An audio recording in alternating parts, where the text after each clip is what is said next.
Today, we are taking the fastest service on Caltrain, the commuter rail system in the Bay Area, with an electrifying future. Hey everyone, welcome to a brand new Trains Are Awesome video. I'm Tom and I'm in San Francisco. We had such a great time here in the city. It's really sad that we have to leave, but there are so many more cool destinations on our trip today. We're going to take the Coast Starlight out of the Bay Area and up to Oregon today. However, the Coast Starlight, of course, doesn't stop in San Francisco, so we're traveling to San Jose today. How do you get from San Francisco to San Jose?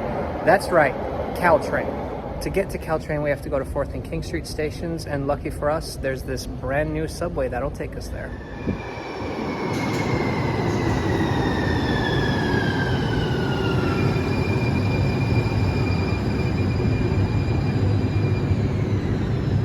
As we make our way to the station, let's talk about what Caltrain is.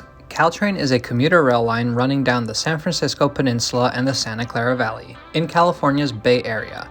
The line has a total length of 77 miles or 124 kilometers between San Francisco and Gilroy. The majority of trains run between San Francisco and San Jose. The line has 31 stations, though one station is only open on weekdays, one is only open weekends, and one is only used when Stanford University has a football game. Currently, all services are diesel-hauled. In San Francisco, Caltrain service leaves from 4th and King Station, located slightly outside of downtown.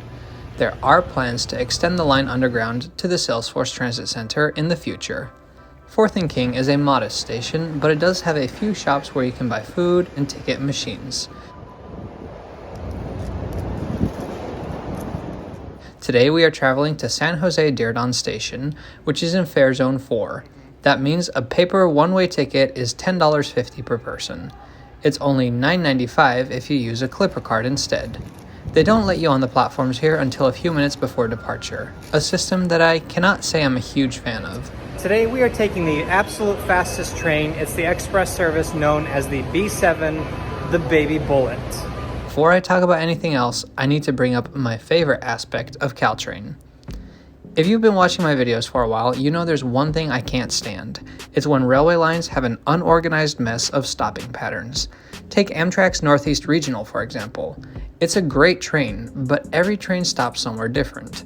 Each train has a unique stopping pattern, and for the smaller stations, you have to look at the schedule of each train to know whether it will stop there or not. The Amtrak Wolverine in Michigan is perhaps an even worse offender. There are only 3 round trips per day on this corridor, but each train has its own stopping pattern. Many commuter rails around the country do the same. Now, I'm not against express service. In fact, I'm very much pro-express train. I just prefer express service to be clearly defined. Take this train line in Japan, for example. This is the Seibu Ikebukuro line in Tokyo. It has 9 different levels of service. But get this, even though the line sees hundreds of departures every day, every single train strictly sticks to one of these 9 service patterns.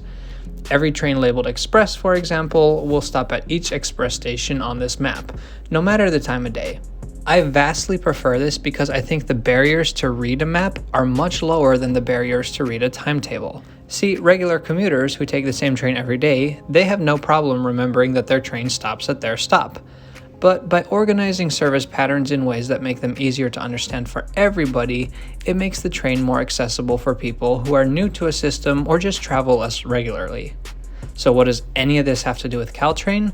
Well, Caltrain is one of the few commuter rail systems in the US that does organize its service in patterns like this. Local services are labeled L1 on weekdays and L2 on the weekends. On weekdays, there are 3 different limited services, labeled L3, L4, and L5.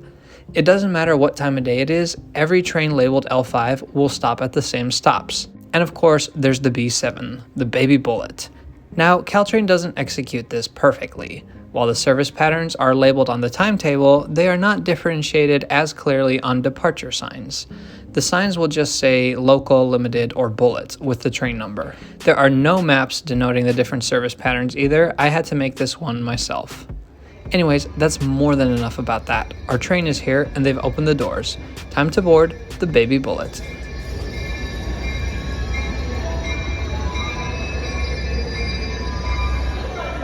Do you recognize these trains? Metro. How do you feel about that? They better have better seats, otherwise I'm gonna be real mad.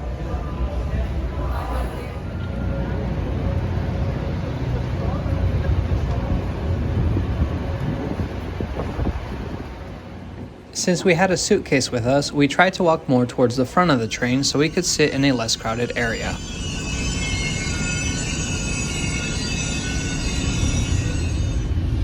Okay, we found a seat.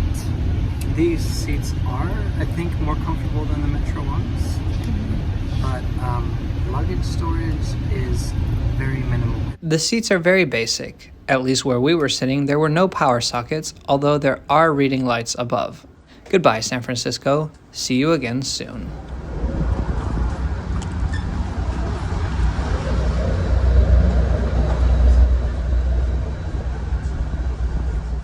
The first thing we do is pass a yard where empty equipment is waiting around until it's time for the next run. We're sitting on the left side. The Baby Bullet only stops at Millbrae, Hillsdale, Redwood City, Palo Alto, and Mountain View, with reverse rush trips also stopping at 22nd Street. Caltrain 710 for Stadler KISS, after Hillsdale for Stadler KISS.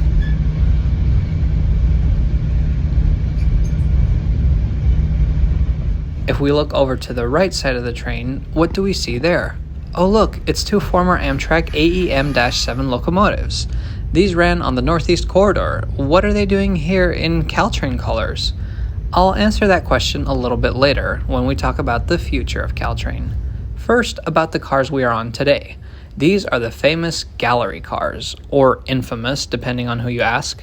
They first originated in the Chicago area and eventually spread to commuter rail systems all over the United States. Today, this is one of only 4 regions where you can still ride them, the others being Chicago, Northern Virginia, and Nashville. What sets them apart is their unique interior concept. They are double-deck cars, but probably different than most of the double-deck trains you've been on. The bottom floor is normal enough, with rows of 2x2 throughout, but the top floor basically acts as 2 narrow balconies. Both floors are one large space. Metra, Chicago's commuter rail system, is by far the largest user of these cars. The Metra gallery cars have baggage racks between the 2 balconies, but for some reason these Caltrain cars do not. With our bags and suitcase, some luggage storage would have been nice. The other half of our car did have bicycle storage, which is good. We make our way out of the city of San Francisco. Within minutes, we cross the county line into San Mateo County. Like many passenger trains in California, Caltrain is governed by a Joint Powers Board, specifically the Peninsula Corridor Joint Powers Board. The line runs through San Francisco, San Mateo, and Santa Clara counties. Each of these 3 counties has their own transit agency, and each agency sends 3 representatives to the Joint Powers Board. The 9 board members make decisions on things like fares, funding, upgrades, and service, among other things.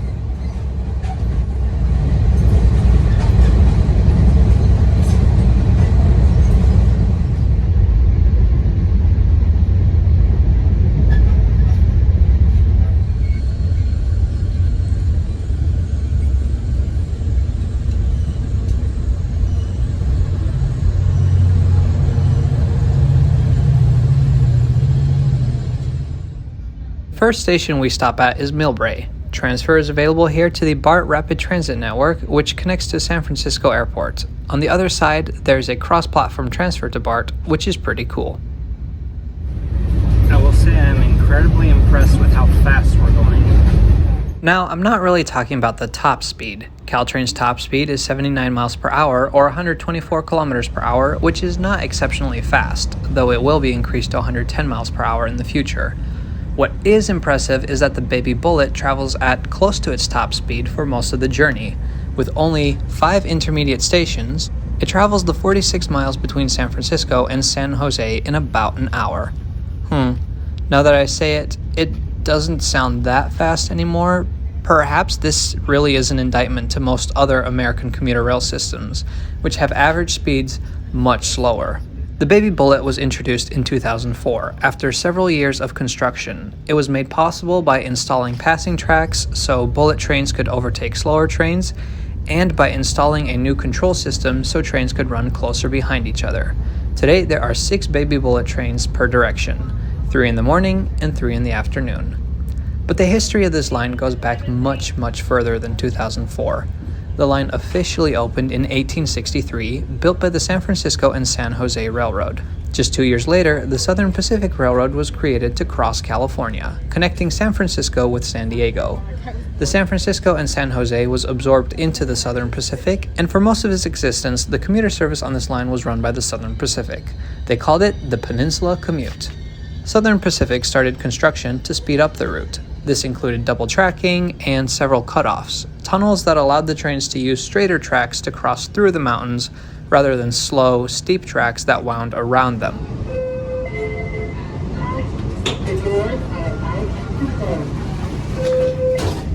The train about cleared out at Palo Alto. Must have been full of a lot of Stanford students. Next stop is Mountain View. Follow after Stadler Diridon. Next stop, Mountain View. Familiarize yourselves with emergency exits. Each car has emergency exit doors and windows that are right outside. Throughout the 19th and early 20th centuries, the Peninsula commute was wildly successful. There were several branches, and during World War II, there was a train every 3 minutes. But like most railroads in America, the glory days did not last. By the 1960s, Southern Pacific was actively sabotaging the Peninsula commute. In the 70s, the president of the company kept offering to buy buses or even little 8-seater vans in exchange for axing the commuter train altogether. However, local transit authorities were quick to point out that despite lower ridership on the trains, replacing it with buses or vans would still require a bus to leave San Francisco every 30 seconds, and that was a feat they realized was impossible. Instead, these transit agencies began buying train tickets from Southern Pacific and selling them to passengers for a reduced price. In other words, an indirect subsidy. By 1980, the state of California began to directly fund the commuter service, and in 1985, the name Caltrain was introduced. There used to be a Caltrain service down in Los Angeles as well. I'm considering making a video about that in the future since I think it has a fascinating history. Let me know in the comments if you'd like to see that. Now, let's finally address the future. You've probably seen overhead catenary throughout this video. Caltrain is in the process of electrifying the line between San Francisco and San Jose Tamian Station. Construction started in 2017 and was completed last year. That old electric Amtrak locomotive we saw earlier? That is involved with the testing of the electrification system. To provide electric service, Caltrain has ordered these Stadler KISS double-deck multiple units. Stadler is a Swiss company, but these trains were built in Salt Lake City, Utah. They are scheduled to enter service in 2024. Furthermore, though the line from San Jose south to Gilroy will not be electrified initially, Stadler is building a battery electric KISS train as well to test zero emissions running south of San Jose. I cannot wait for these trains to enter service.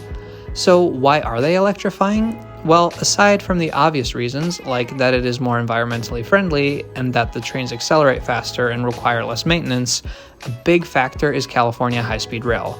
California High-Speed Rail is currently under construction, and when the entirety of Phase 1 is complete, superfast trains will connect San Francisco and San Jose with Los Angeles and Anaheim through the Central Valley. Between San Francisco and San Jose, these trains will run on the Caltrain line, and because the high-speed trains will be electric, the line must be electrified. Other potential expansions include service as far south as Salinas and the reopening of the Dumbarton Cutoff to serve Union City on the other side of the bay. We shall see.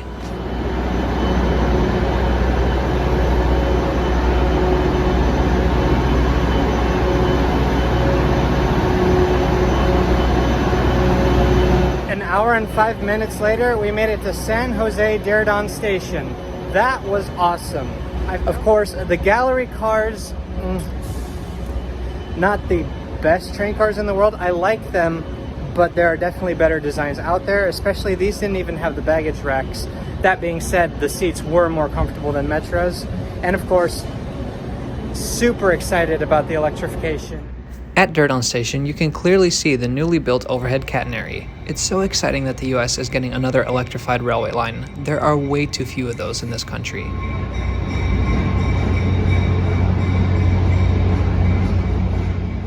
San Jose is the third largest city in California and the 12th largest in the United States. Diridon is the main train station here in San Jose. It opened in 1935. Today, the majority of service is provided by Caltrain, but also by the VTA Light Rail. Transfer is also available to the Altamont Corridor Express, as well as Amtrak's Capitol Corridor and the famous Coast Starlight, which we will be riding next.